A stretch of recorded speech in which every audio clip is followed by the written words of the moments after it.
오늘 저와 여러분들에게 주시는 하나님의 말씀은 구약성경 말라기서 제3장 7절에서 12절까지 있는 말씀입니다.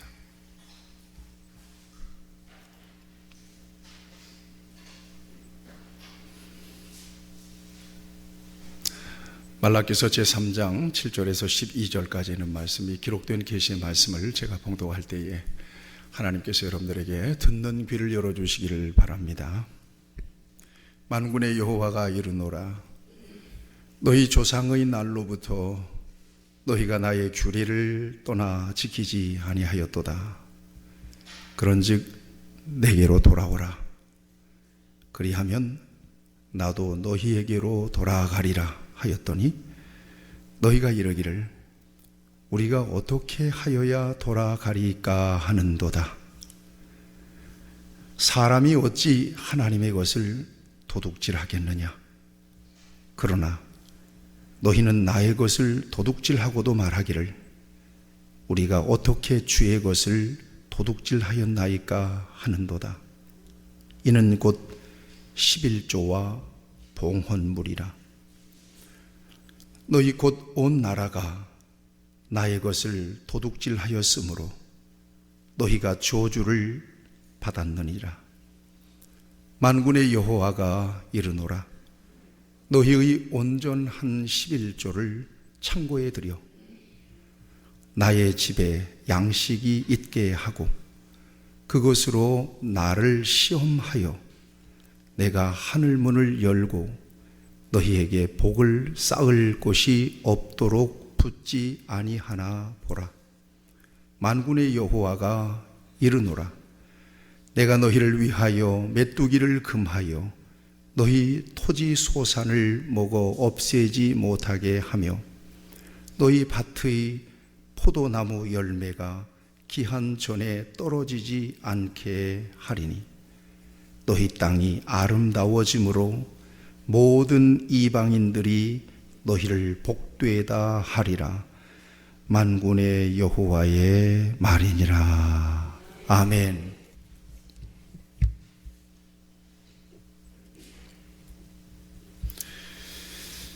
오늘은 본문을 중심으로 해서 관계가 태도를 결정합니다 라는 제목으로 함께 은혜를 나누기 원합니다. 두 양반이 옛날에 푸주간에 고기를 사러 갔습니다. 옛날 푸주간은 백정이 운영을 했습니다. 백정은 당시 천민이었습니다. 양반이 푸주간에로 들어가서 고기를 사는데 한 양반이 그럽니다. 어이 백정, 고기 한 근만 줘. 그럽니다. 네, 알겠습니다. 그리고 고기 한 근을 끊었습니다. 또 한 양반이 말합니다.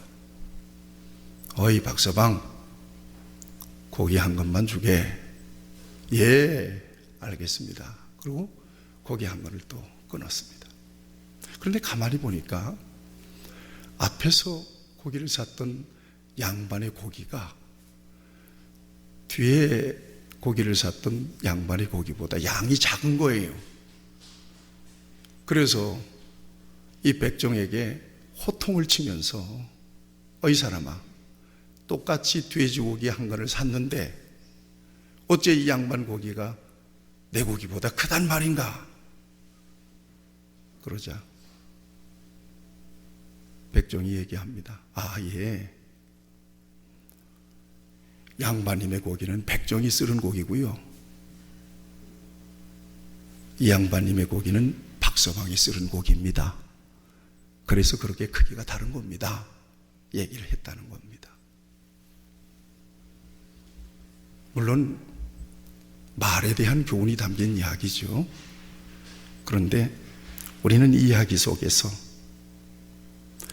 상대를 어떤 사람으로 인식하느냐에 따라서 그 사람을 대하는 태도는, 말은 달라지게 돼 있다라고 하는 소중한 교훈을 얻습니다.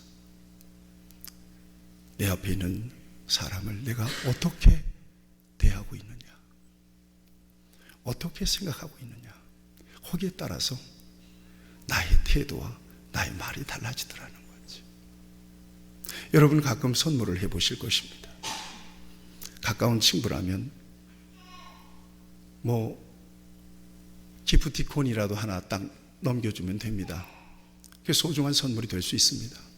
그렇지만 내가 조금 어렵고 존경스러운 분의 선물을 준비해야 한다면 상황은 달라집니다. 고민하게 되고 무엇을 준비해야 될까를 걱정하게 되죠. 관계. 그 관계는 나의 태도를 결정해버리고 마는 거예요. 신앙도 마찬가지입니다. 신앙이라고 하는 것은 하나님과의 관계하는 삶입니다. 하나님을 어떤 하나님으로 섬기느냐에 따라서 나의 태도가 달라지지. 여러분, 우리가 예배하고 있어요.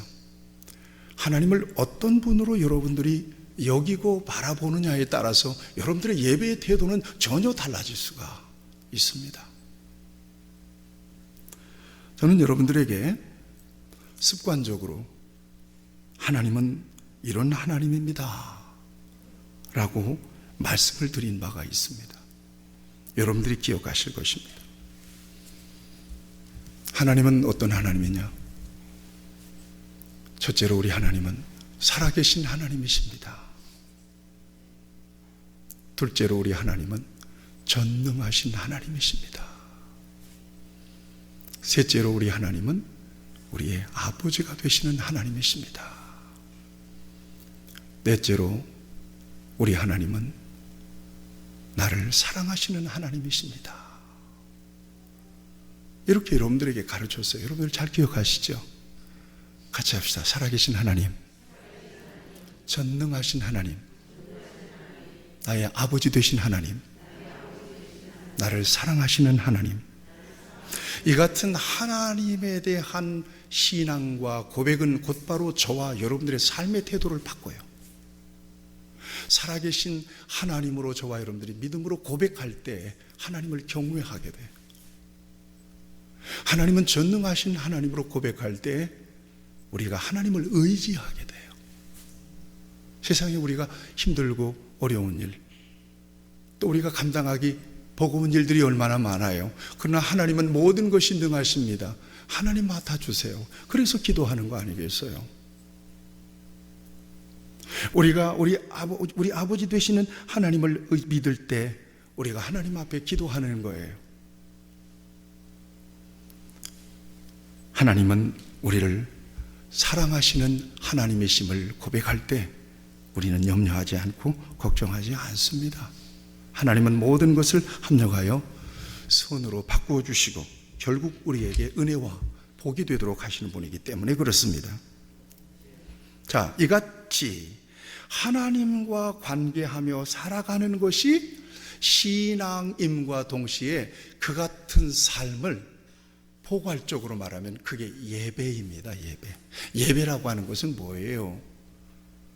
하나님을 대하여, 하나님과 관계하며, 하나님을 의지하여, 하나님을 우선하여, 하나님을 중심으로 하나님의 목적, 하나님이 목적이 된 삶을 살아가는 게 예배입니다. 그러니까 예배는 성전에서만 이루어지는 게 아니죠. 가정에서도 예배예요. 여러분들이 일터에서도 예배예요. 여러분들이 운전을 할 때도 예배예요. 어디서든지 여러분들은 예배자로 살아가게 되는 거죠. 예배라고 하는 것은 하나님을 향한 우리의 삶의 태도죠. 하나님 안에서 하나님은 그렇게 살기를 원하셔서 저와 여러분들을 구원하신 것이에요. 다시 말하면 하나님은 저와 여러분들을 예배자로 삼기 위해서 부르신 거예요. 아멘 합시다. 예배자로 그거예요. 그렇다면 예수님을 믿는 저와 여러분들의 한 가지 중요한 인생의 목적이 뭘까요? 그게 바로 예배예요. 예배라고 하는 것은 어디서든지 우리 하나님을 부르는 거예요. 어디서든지 하나님의 임재를 느낄 수 있는 거죠. 이게 예배예요. 이거 누가 했어? 하나님 하셨죠. 여기까지 누가 인도해서? 하나님 하셨죠. 네가 사는 이유가 뭐야? 하나님의 영광을 위해서죠. 항상 이렇게 하나님 앞에 올려드리는 그 같은 삶을 저와 여러분들은 살게 되었어요. 이게 예배라고 하는 것입니다. 지금 저와 여러분들은 예배를 드리고 있어요. 하나님 앞에 예배를 드리고 있는데 보세요. 지금 조용하잖아요. 지금 저만 여러분들에게 하나님 말씀을 선포하고 있잖아요. 지금 여러분들의 오감은 온전히 누구에게 집중하고 있어요? 우리 하나님께 집중하고 있잖아요. 옆에 분에게 집중하고 있나요? 그럼 예배 잘못 드리고 있는 거예요. 그 어떤 다른 소리가 들리나요? 예배가 잘못되고 있는 거예요. 하나님께 온전히 집중하고 이거예요. 자, 예배당을 나가서도 마찬가지예요. 하나님께 집중하며 살아가는 거예요. 하나님의 눈치를 살피며 살아가는 거예요. 이것이 바로 예배란 말이에요. 하나님 앞에 기도하며 하나님의 말씀을 듣죠. 하나님을 향한 감사와 마음의 봉헌을 통하여 우리의 삶의 헌신을 통하여 하나님은 내 인생의 주인입니다. 내 인생의 목적, 내가 사는 이유는 예수님을 통해서 나를 구속하신 하나님을 기쁘시게 하는 삶에 있습니다. 먹든지 마시든지 무엇을 하든지 하나님께 기쁨이 되기를 원합니다. 그 같은 고백을 순서를 잡아서 하나님 앞에 온전하게 드리는 시간이 바로 이 예배 시간이에요. 그 같은 삶이 세상으로 옮겨지면 세상에서 그 같은 삶의 목적을 가지고 사는 거예요. 하나님 떠나서 못 살아요, 저와 여러분들은. 그런 의미에서 진정한 예배는 어디에서 완성이 되느냐? 삶에서 완성이 돼요.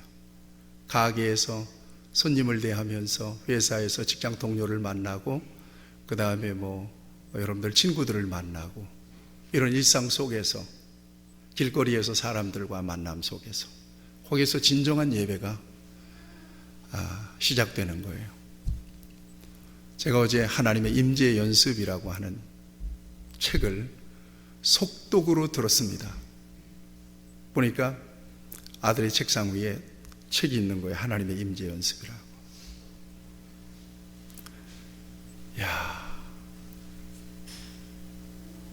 너무너무 귀한 은혜가 있었습니다. 하나님의 임재 안에서 살아가는 것이에요. 이것이 바로 진정한 예배고, 진정한 예배는 그 삶의 예배를 통해서 완성이 된다라고 하는 것입니다. 하나님을 높이고 하나님의 뜻을 따라 순종하고 하나님께 기쁨이 되는 삶이죠. 한마디로 말하면 예배는 어떤 거냐? 하나님께 삶 전부를 드리는 삶의 태도예요. 이게 바로 예배예요. 저와 여러분들을 부르신 목적이 뭐라고 그랬죠? 예배자로 부르셨다고 했잖아요. 그러면 저와 여러분들의 삶 전부가 하나님의 것임을 인정하며 하나님께 기쁨을 구하며 살아가는 그 같은 삶 자체가 예배다. 그러니까 예배의 정신은 뭐냐? 나는 당신의 것입니다. 이거예요. 그래서 예배는 언제나 어디에다가 맞춰져 있는가 하면 드리는 것에 맞춰져 있어요. 우리 어릴 때 예배 보러 가자, 예배 보러 가자 그러잖아요. 물론 보러 간다는 의미 속에 드린다는 의미가 다 들어있지만 예배는 드리는 거예요. 같이 합시다. 예배는 드리는 것입니다. 드리는 것이 우선이며 드리는 것이 목적이에요. 이럴 때 우리 하나님께서는 말씀도 은혜도 복도 주시고 응답도 주시는 거예요. 우리의 심령도 회복시켜 주시고 기쁨도 평강도 주시는 거거든요. 예배를 통해서 맛볼 수 있는 은혜예요. 이 드림이라고 하는 것은 무엇을 보상받기 위한 드림이 아니에요. 이걸 아셔야 돼요. 기독교 신앙은 절대 기복신앙이 아니에요. 적어도 예수님이 내 안에 인격적으로 들어와 계시다면 나는 일생에 하나님의 은혜와 사랑의 빚을 지고 살아가는 사람들이에요. 나무와 주님께 바치리까 그러잖아요. 앞에서는 뭐라고 노래하죠? 성자의 귀한 몸 날 위하여 버리신 그 사랑 고마워라. 내 머리 숙여서 주님께 비는 말 나무어 주님께 바치리까 이러잖아요. 성자의 귀한 몸 나를 위해서 버리셨어요? 내가 누군데 그런 은혜를 내게 주셨나요? 아이고, 내가 모를 때는 몰랐어요. 모를 때는 내가 내 인생의 주인인 줄 알았어요. 그러고 봤더니 주님이 나를 위해서, 나 같은 죄를 위해서 죽어주셨고, 내가 주님의 공로, 주님의 의의 공로로 하나님 아버지라고 부르며 하나님을 아버지로 삼고 이 땅 일생을 살고 난 이후에 펼쳐질 영원한 하나님의 나라를 궁극적으로 소망하며 목적을 삼고 사는 인생이 되었습니다. 이것은 놀라운 은혜입니다. 이 은혜를 찬양하는 것이 바로 예배예요. 이 은혜를 새록새록 높여드리는 것이, 이것이 바로 예배예요. 그런다고 할 때 예배는 드리는 거예요. 다 드리는 거예요. 다 주님의 것인 거예요. 이런 고백이에요. 예배의 정신은 드림이에요. 그런 의미에서 오늘 저와 여러분들이 성전에서 예배를 드릴 때 예배의 정신이 가장 잘 반영이 된 예배의 순서는 설교가 아닙니다. 미안합니다만 봉헌입니다. 봉헌 속에 내 마음, 내 신앙, 내 고백, 내 삶을 몽땅 담아서 여기 있습니다. 이겁니다. 이게 제가 드릴 수 있는 것입니다. 예배의 정신이 가장 잘 반영되어 있는 순서가 바로 봉헌 순서인 것입니다. 그런 차원에서 오늘 본문 말씀을 좀 주목해 보시면, 오늘 저와 여러분들이 11조에 대한 말씀을 듣잖아요. 이것은 돈 문제가 아니에요. 돈 얘기를 한 거 아니에요.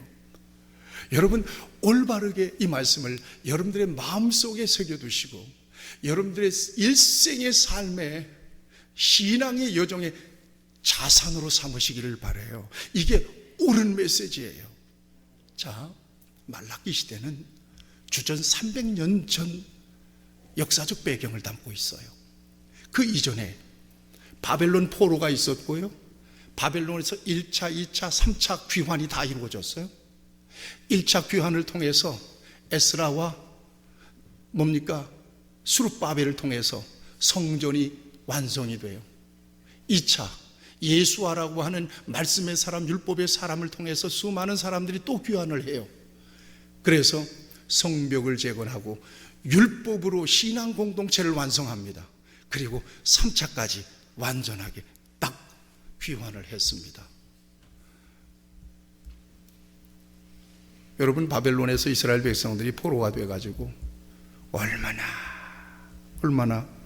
고향을 그리면서 울었는지 몰라요. 70년입니다. 여러분, 우리는 일제 36년 동안 지배를 받으면서 말도 잃어버리고 문화도 잃어버릴 뻔했습니다. 그런데 70년입니다. 얼마나 외롭고 힘들고, 옛날에 할머니, 할아버지가 성전에 제물 가지고 올라가서 예배를 드리던 그 순간, 예배당 성전에서 예배의 제물들이 태워지는 그 향기로운 냄새, 그 장엄한 분위기, 그 거룩한 분위기, 가물가물 기억 속에만 남아있어요. 바벨론 그발 강가 보드나무에다가 이 소고를 올려놓고 거기에서 슬피 고향을 바라보며 눈물을 짓던 시절이 있었어요. 그런데 하나님의 특별한 은혜로 이방 왕들을 움직이셔서 이스라엘 백성들을 다시 고향으로 돌아가서 그 아름다운 성전, 그 꿈에 그리던 성전을 완성하고 신앙 공동체가 완성이 됐고요. 그리고 이제 주전 300년 말라기 시대가 된 것입니다. 바로 그때가 언제였는가 하면 주전 516년 18년 어간입니다. 벌써 세월이 엄청나게 지났습니다. 그런데 이스라엘 백성들이 그 안정과 평안을 누리면서 그의 믿음이 점점 쇠퇴하고 침체하기 시작했습니다. 침륜되기 시작했습니다. 그래서 하나님께 대한 백성들의 마음이 변질됐습니다. 그래서 하나님을 어떻게 대하는가 하면 예배가, 제사가 완전히 자기 마음대로 하나님을 저만큼 취급하기 시작했습니다.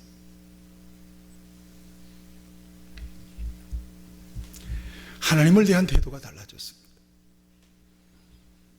영적인 침체가 오니까 하나님에 대한 태도가 전혀 달라졌어요. 예배에 대한 태도가 전혀 달라졌어요. 그래서 여러분, 말라기서는 우리가 지금 어제까지 말라기서를 봤잖아요. 그리고 오늘은 고린도전서 1장 1절에서 9절까지를 봤습니다. 고린도전서 서론이기 때문에 오늘 주일날에 영상을 원래 안 만드는데 죄송합니다. 이걸 만드는데 몇 번의 NG를 거쳤는가 하면 한 60번의 NG를 거쳤어요. 야, 이거 잘 안 되더라고요.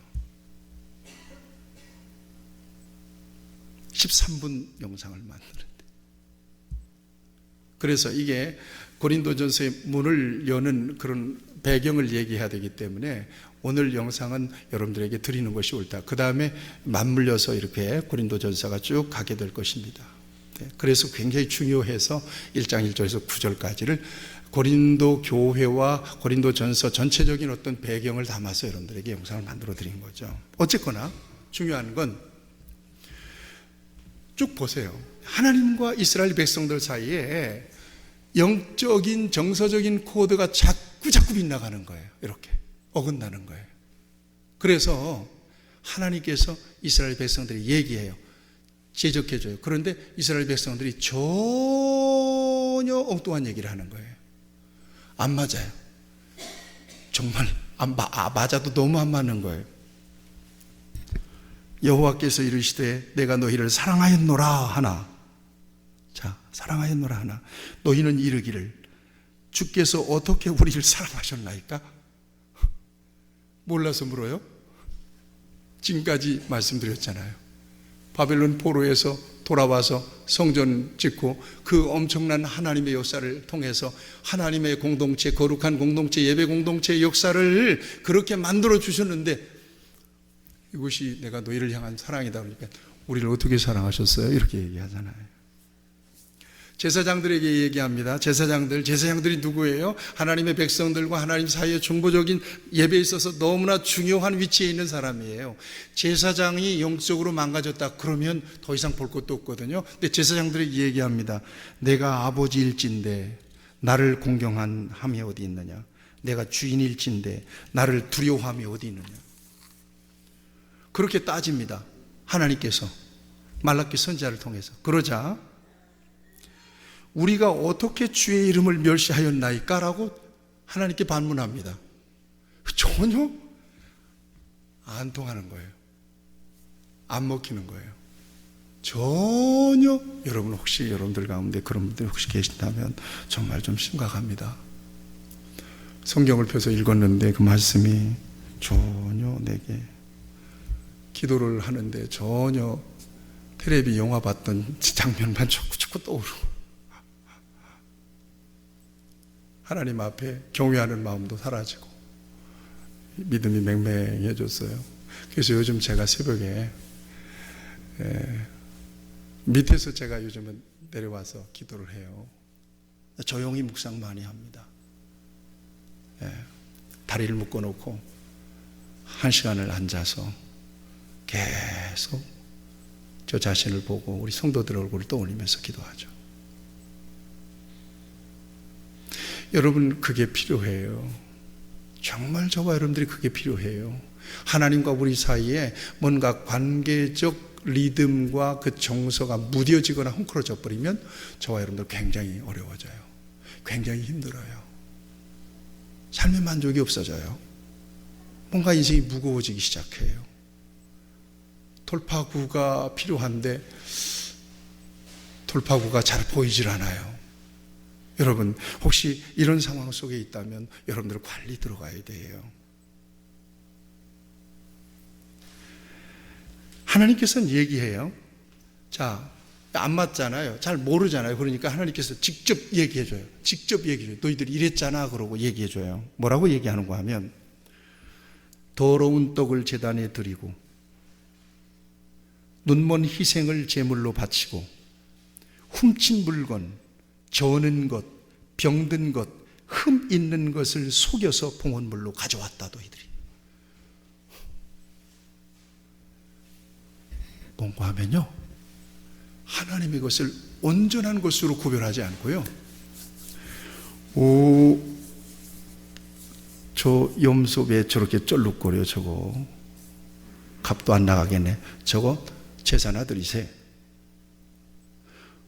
저건 왜 눈이 멀었어, 저거 아이고 상품 가치도 없는데, 저거 하나님께나 바치세. 왜 떡이 이렇게 곰팡 나서 쉬웠어? 그거 제단에다가 바치세. 자기도 못 먹고 자기도 못 쓰고 전혀 필요도 없는 것들 있잖아요. 너무나 저질들 있잖아요. 이것들을 갖다가 하나님 앞에 바치기 시작해요. 앞에서 말씀드렸죠? 내가 만나고 있는 사람이 지금 어떤 사람이냐에 따라서 나의 삶, 나의 태도, 나의 말이 달라지는 거죠. 신앙이라고 하는 것은 대상이 바뀌는 거예요. 하나님에 대해서 어떻게 생각하고 하나님에 대해서 어떻게 바라보고 있느냐에 따라서 그들의 재물이 달라지고 있었던 거예요. 그들의 마음의 태도가 달라졌던 거예요. 그러면서도 몰랐어. 이게 문제예요. 분명히 말씀하잖아요. 더러운 떡, 눈먼 희생, 훔친 물건, 이런 것들을 갖다가 받으십시오. 하나님 앞에 소위 눈 가리고 아웅하는 거예요. 그러면서 나는 드렸다, 나는 예배를 드렸다, 나는 하나님 앞에 봉헌을 드렸다 하고 만족하고 있는 거예요. 이게 얼마나 무뎌져 있느냐 이 말이에요. 얼마나 이게 감각을 잃어버렸냐는 거예요. 무섭잖아요. 이 같은 그들을 향하여 우리 하나님은 뭐라고 말씀하시는가 하면, 너희는 나의 식탁을 경멸했다는 거예요. 나의 식탁을 더럽혔다는 거예요. 그리고는 다시는 봉헌물을 돌아보지도 아니하며 기꺼이 받지도 않겠다는 거예요. 난 안 받겠어, 너희들. 심지어 나는 너희들을 그만 봤으면 좋겠다. 누구든 성전 문을 닫아버렸으면 좋겠다. 만군의 여호와가 이르노라, 너희가 내 제단 위에 헛되이 불사르지 못하게 하기 위하여 너희 중에 성전 문을 닫을 자가 있었으면 좋겠도다. 내가 너희를 기뻐하지 아니하며 너희가 손으로 드리는 것을 받지도 아니하리라. 1장 10절에서 그렇게 선언해 버렸어요. 그들이 하나님께 드렸던 헌물이 단순히 제물이 아니었던 것입니다. 그것은 곧바로 그들이 하나님을 대하는 태도였던 거예요. 하나님을 그렇게 대했다는 거예요. 하나님을 그렇게 무시했다는 거예요. 얼마나 무시했으면 눈먼 걸 버려요. 얼마나 무시했으면 쩔뚝발을 갖다 바쳐요. 얼마나 무시했으면 다 쉬어 빠진 것들을 갖다가 하나님 앞에 드리고 드십시오 하고 드렸냐 이 말이에요. 도저히 봐줄 수가 없는 거예요. 그래서 성전문을 걸어 잠가버렸으면 좋겠다. 내 식탁을 너희들이 경멸하고 있구나.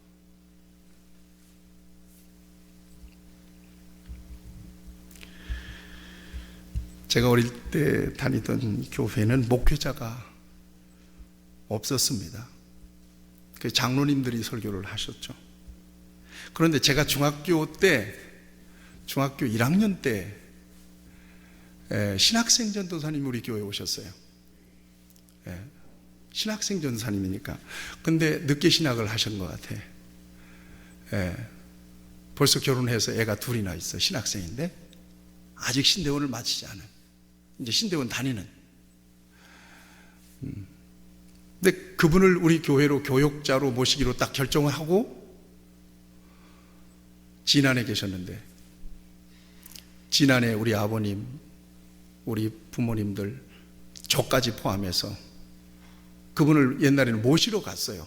트럭을 타고 모시고 짐을 다 싣고 가방을 들고 다 살림을 챙겨서 이제 우리 교회가 마련한 기와집 사택으로 이사를 시키는 거죠. 교인들이 얼마나 교역자를 처음 보니까, 신학을 전공한 교역자가 처음 왔으니까 얼마나 좋았겠어요. 그리고 얼마나 전도사님이 어려웠겠어요. 그런데 이 전도사님이 털털하신 분이에요. 잠바 입고 하얀 고무신 신고 그저 쓰리바도 신고, 그리고는 그저 틈나는 대로 동네 교회니까 동네 이곳저곳 다니면서 집사님 안녕하세요 그러고 인사 다니고 그래요. 근데 우리 집에 어느 날 오셨는데, 우리 집에 점심을 먹고 있는데 전도사님이 불쑥 들어왔어요. 그러니 밥 먹다가 우리 어머니는 황송해서, 우리 아버지는 황송해서 난리예요. 밥 먹다가 말고. 그리고는 이 전도사님이 쭉 우리 집을 한 바퀴 쭉 돌아보시는 거예요. 그리고 이제 밥 먹고 있었잖아요, 우리가. 그러니까 전도사님이, 집사님 저도 밥 한 그릇 주세요 그러시는 거예요. 당시에 무슨 반찬이 있었겠어요. 보리밥에 신김치에 뭐 이렇게 해서 뭐 형편없었죠. 나도 그 자리에 있었으니까. 근데 우리 어머니가 너무나 황송해가지고는 부엌에 가서 주발에다가 보리밥을 그저 듬뿍 꾹꾹 담아서 정성스럽게 드렸어요.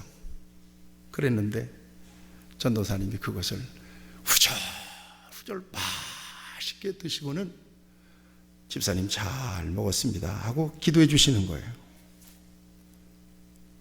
얼마나 그때 어린 마음에 제 마음이 전도사님이 고마웠는지 몰라요. 그렇게 편안하게 그 불편한 자리에서 전도사님 하면, 교역자 하면 막 이렇게 받들었던 순간 때였잖아요. 그러니까 그렇게 편안하고 그렇게 따뜻하게, 그 우리가 먹기도 정말 별 볼 일 없는 그 밥 한 그릇 반찬을 뚝딱 맛있게 드시는 모습에서 저는 그 전도사님에 대해서 얼마나 고마움을 느꼈는지 몰라요. 그렇게 편안하게 대해 주셨어요. 그 이후로 우리 부모님도 은혜를 많이 받고 저는 그분의 추천을 받아서 신학교에 들어가게 되죠.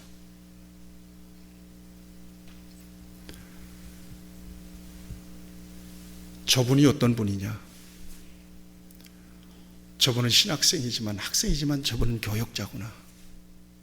우리 부모님들은 그분을 정말 존경스러운 교역자로 대하셨어요. 나이도 어리고 이젠 학생이지만. 그러니까 불쑥 들어오니까 밥 먹다 말고 난리가 난 거예요. 너무나 어려운 분이 우리 교회에 불쑥 오셨으니까 준비도 안 됐는데, 그분 앞에서 우리 부모님들의 태도를 저는 지금도 기억하고 있습니다. 저는 그럼에도 우리 전도사님이 우리 집에서 그렇게 소탈하게 그렇게 식사하시고 하시는 모습이 그렇게 어릴 때 고마움이 없었어요. 그렇게 고마울 수가 없었던 거예요. 대상이 누구냐? 저분이 어떤 분이냐?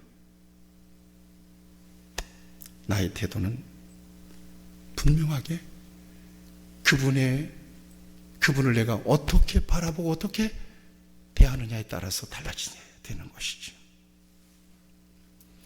하나님이 어떤 분이냐? 우리가 하나님 앞에서 어떻게 서야 되느냐?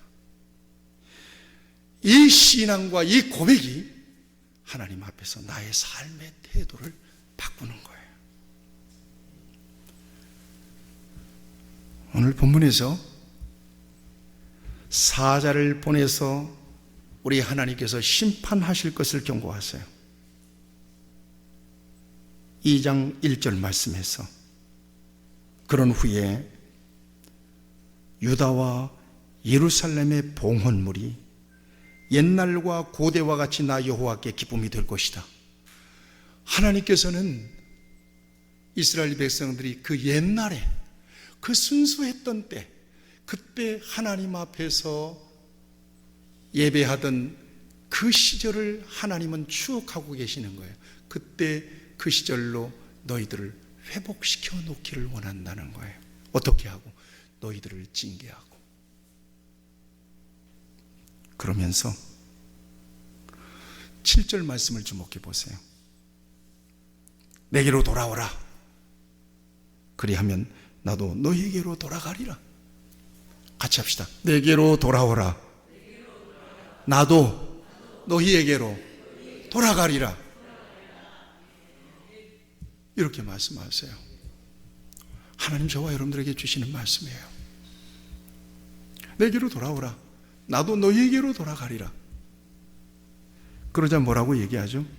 우리가 어떻게 돌아가야 합니까? 우리가 어떻게 돌아가야 합니까? 라고 하나님께 반문합니다. 그럴 때 하나님은 속에 두셨던 이야기를 직설적으로 날리십니다. 단호한 어조로 8절 말씀입니다. 사람이 어찌 하나님의 것을 도둑질하겠느냐? 그러나 너희는 나의 것을 도둑질하고도 말하기를 우리가 어떻게 주의 것을 도둑질하였나이까 하는도다. 이는 곧 11조와 봉헌물이라. 9절 말씀입니다. 너희 곧 온 나라가 나의 것을 도둑질하였으므로 너희가 저주를 받았느니라 라고 말씀하고 있습니다. 11조와 봉헌물, 봉헌물이라고 하는 것은 구제금입니다. 봉헌물을 도둑질했다는 것입니다. 한마디로 너희는 도둑놈들이다. 도둑놈들이다. 하나님이 보시는 것은 단순히 물질이 아니었던 것입니다. 하나님 앞에서 그들의 태도, 신앙의 태도를 하나님께서 지적하신 것입니다. 그 태도, 신앙과 고백, 하나님에 대한 경외심이 무너지니까 하나님을 함부로 대해버리고 마는 거예요. 자기 마음대로 대해버리고 마는 거예요. 이걸 지적하고 있는 것입니다. 한마디로 이 백성이 입술 누는 나를 공경하되 마음은 내게서 멀도다. 마태복음 15장 8절 말씀처럼 마음 따로, 신앙 따로, 저들의 삶 따로, 따로가 되어버렸다는 것입니다. 그래서 회복에 대한 명령과 약속을 주고 계시는 말씀이 오늘 10절에서 12절 말씀이에요. 이것은 돈 얘기하는 거 아니에요. 하나님과의 관계를 회복하라고 하는 회복에 대한 명령이에요. 나를 나의 자리에서 섬기라는 명령이에요. 너희는 너의 자리에서 하나님을 섬기라고 하는 명령이지. 10절에서 12절 말씀입니다. 만군의 여호와가 이르노라. 너희의 온전한 11조를 창고에 들여 나의 집에 양식이 있게 하고 그것으로 나를 시험하여 내가 하늘문을 열고 너희에게 복을 쌓을 곳이 없도록 붙지 아니하나 보라. 만군의 여호와가 이르노라. 내가 너희를 위하여 메뚜기를 금하여 너희 토지의 소산을 먹어 없애지 못하게 하며 너희의 밭에 포도나무 열매가 기한 전에 떨어지지 않게 하리니 너희의 땅이 아름다워짐으로 모든 이방인들이 너희를 복되다 하리라. 만군의 여호와의 말이니라. 이건 관계의 회복이에요. 예배의 회복이에요. 물질 얘기가 아니에요. 11조 내면 축복하시더라. 여러분 생각하세요. 의미 없이 돈 내면 하나님이 축복하신다는 것은 가짜 복음이에요. 돈 이전에 중심이에요. 중심이 하나님 앞에 바로 선 사람은 하나님의 것을 온전히 구별하지 않을 수가 없게 되는 거죠. 이 말씀을 물질을 드리라는 명령으로 오해해서는 안 될 거예요. 그보다 더 근본적인 차원에서 하나님은 말씀하고 있는 거예요. 우리 한국 교회가 기복적인 말씀으로 이 말씀을 변질시켜버리고 말았어요. 말씀드립니다. 여러분 11조 내면 하나님께서 물질의 축복을 많이 주십니까? 11조 내면. 나는 그런 하나님이 아니라고 생각합니다. 물론 11조를 바치는 것 이전의 신앙 고백이 중요하죠. 돈을 냈기 때문이 아니라 그 신앙과 그 고백, 그 신앙과 고백으로 내 인생은 하나님의 것입니다. 이건 10분의 1만이 아닙니다. 전부가 주님의 것입니다. 그 고백이 전제되고 하나님 앞에 올려드리는 11조가 진정한 예물이 되고 진정한 축복이 되는 거죠. 돈 자체가 무슨 무기입니까? 마음은 내게서 먼데 그럴 수도 없거니와 돈만 삐쭉 내민다고 이거 하나님께서 너 돈 냈으니까 그래 받아라 그리고 주시겠어요? 그런 하나님이 우리 하나님이 아니라고 하는 것만을 여러분들이 기억하시기 바랍니다. 이 말씀은 관계에 대한 말씀입니다. 이 말씀은 신앙에 대한 말씀입니다. 이 말씀은 나와 하나님 사이를 점검해봐라. 하나님께 대하여 온전한 믿음이 없을 때 11조는 어불성설이 생각지도 못할 것입니다. 그러나 종교적 양심이 있어서 내가 이렇게 많이 버는데 혹시 하나님이 진노하셔서 물질의 문을 닫지는 않을까 두려운 마음으로 돈을 삐쭉 내민다면 그것은 11조의 정신에서 벗어난 것입니다. 하나님은 그걸 받지 않으십니다. 천만금을 내더라도 하나님은 그것 때문에 나를 축복하지는 않을 것입니다. 본질입니다. 정신입니다. 관계입니다. 신앙 고백입니다. 너 나를 어떻게 대하고 있니? 너 나를 어떻게 취급하니? 이걸 얘기하고 있는 거지 돈 얘기하는 게 아니라는 얘기입니다. 여러분 하나님께는 물질이 필요 없는 분이잖아요. 돈은 사람에게 필요한 거예요. 하나님에게 무슨 물질이 필요 있어요? 돈은 사람에게 필요한 거예요. 여러분들이 드리는 11조와 헌물은 이 땅에서 하나님의 교회를 성전을 운영하고 하나님의 선교를 위해서 사람에게 필요한 거예요. 하나님에게 무슨 물질이 필요해요? 그럼에도 사람들은 이 말씀에 왜곡과 실수를 저지릅니다. 자기 마음대로 타협해버리고 마는 거죠. 여러분 그거예요. 하나를 보면 열을 알 수 있다고 그러잖아요.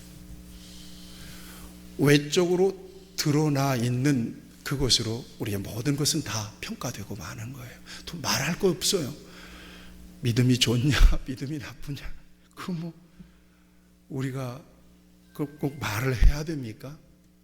열매를 통해서 나타나는 건데요. 그런 차원에서 저와 여러분은 이 말씀을 주목해 봐야 할 것이며 이 말씀 앞에 저와 여러분들을 비추어 볼 수 있어야 하는 것입니다.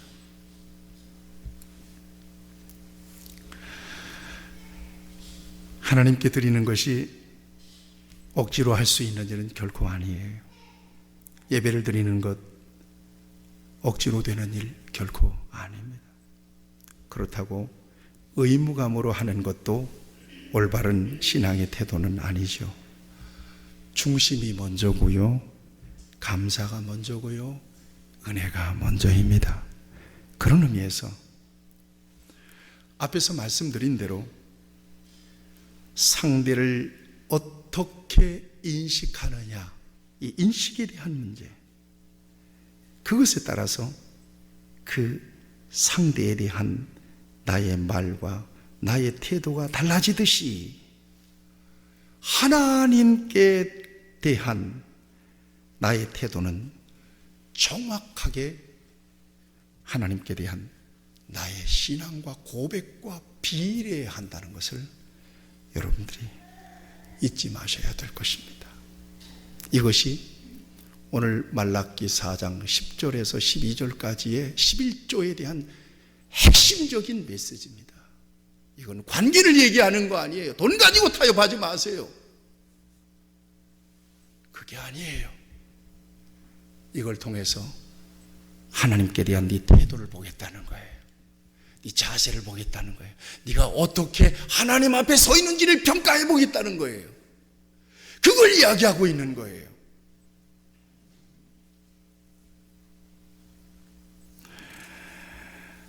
따라서 하나님께 대한 온전한 신앙이 회복될 때 전인적인 헌신도 가능하고요, 비로소 하나님께 온전한 것을 드릴 수가 있는 거예요.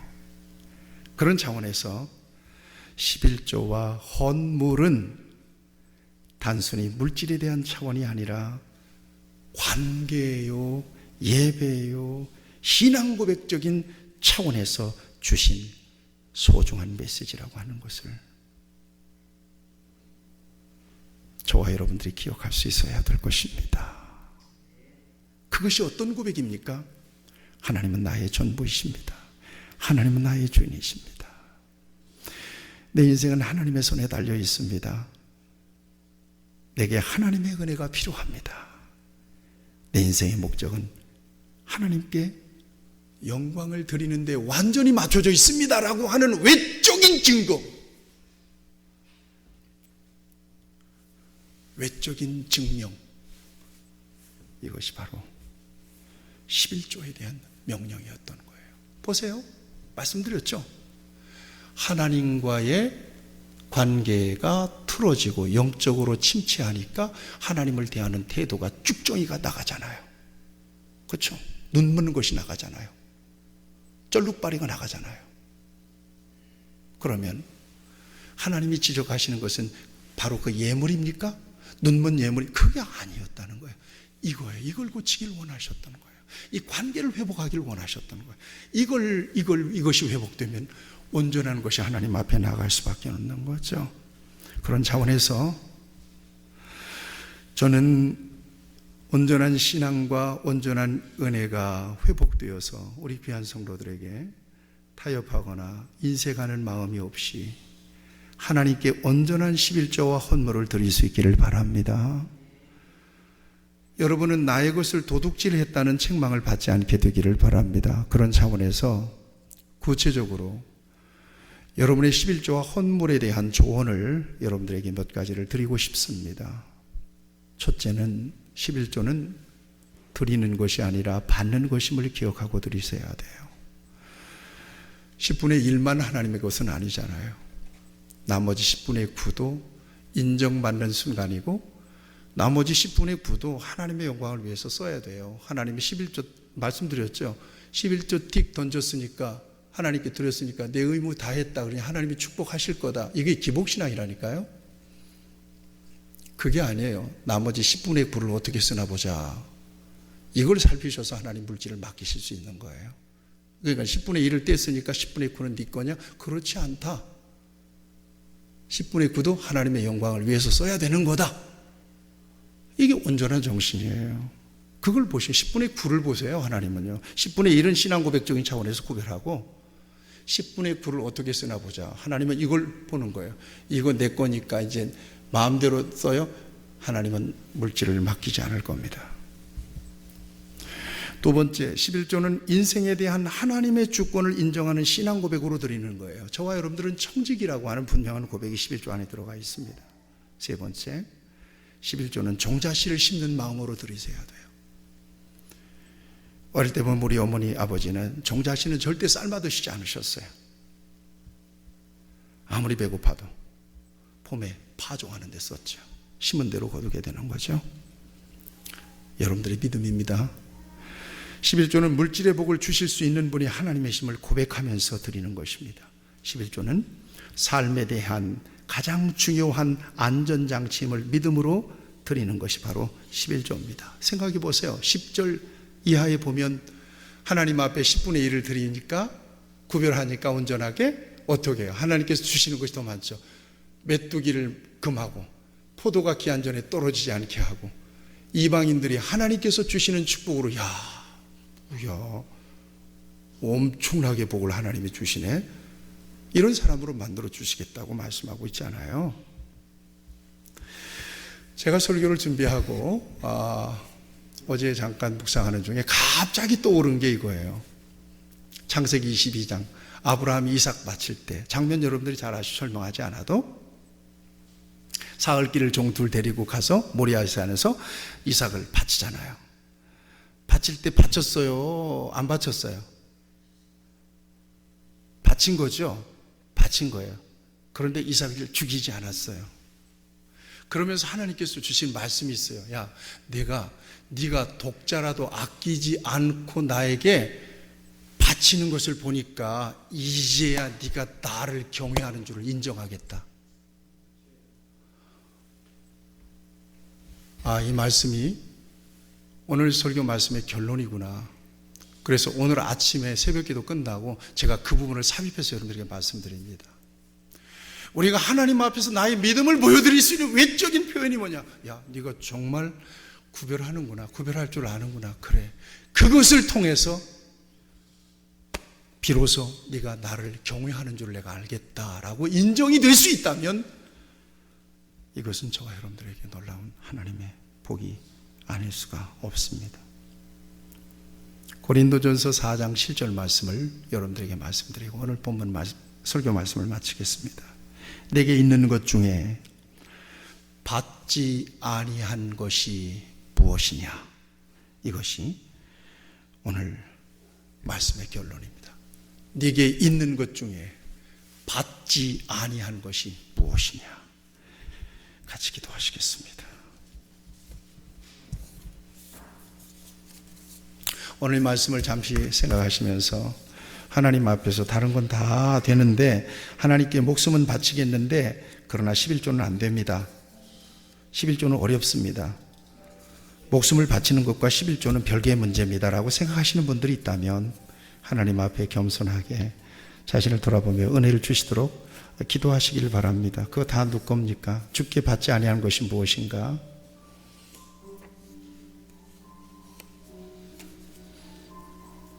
나는 우리 귀한 성도들이 하나님 앞에 온전한 신앙과 고백 또 진정한 인생의 주권을 인정하고 하나님 앞에 설 수 있기를 간절히 바랍니다. 오늘 이 말씀을 통해서 하나님께서 여러분들에게 주신 은혜가 있기를 바랍니다.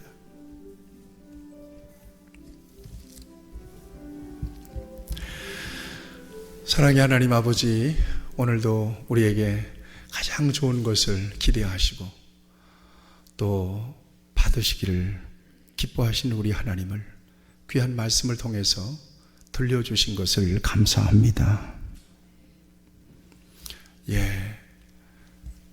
예수님을 우리에게 주신 우리 하나님께 우리가 입술로도 마음으로도 다 주님의 것입니다. 고백합니다. 그런데